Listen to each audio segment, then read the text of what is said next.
Rodrigo, l'un des visages de la nouvelle génération du Real Madrid, pourrait bien être sur le départ.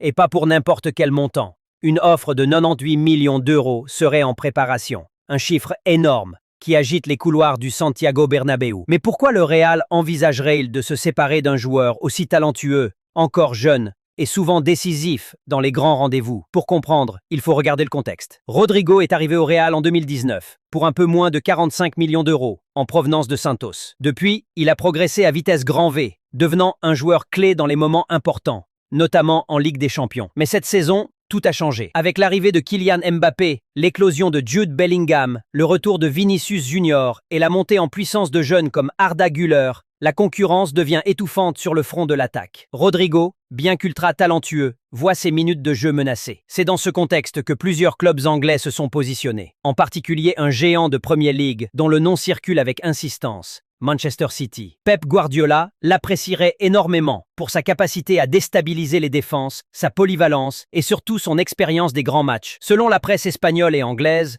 City serait prêt à poser 98 millions d'euros sur la table. De quoi faire réfléchir Florentino Pérez, car avec cette somme, le Real pourrait réinvestir intelligemment, renforcer son milieu défensif ou accélérer le dossier Alphonso Davies. Mais tout cela dépend d'un élément clé. Rodrigo veut-il vraiment partir? Jusqu'ici, le joueur a toujours affirmé vouloir s'imposer à Madrid, devenir une légende du club. Mais la perspective de moins jouer à l'approche de la Coupe du Monde 2026 pourrait faire pencher la balance. De son côté, Carlo Ancelotti reste silencieux. Officiellement, il compte sur Rodrigo. Officieusement, il sait que les équilibres tactiques vont être très complexes à gérer avec autant de stars offensives. Si le Real accepte l'offre, ce serait un des transferts majeurs de l'été. Si le club refuse, il enverra un message fort. La nouvelle armada merengue ne sacrifie pas ses soldats fidèles. Et vous, si vous étiez à la place de Florentino Pérez, est-ce que vous accepteriez 90 millions d'euros pour Rodrigo? Ou vaut-il mieux garder ce joueur clutch, même dans l'ombre de Mbappé et Vinicius?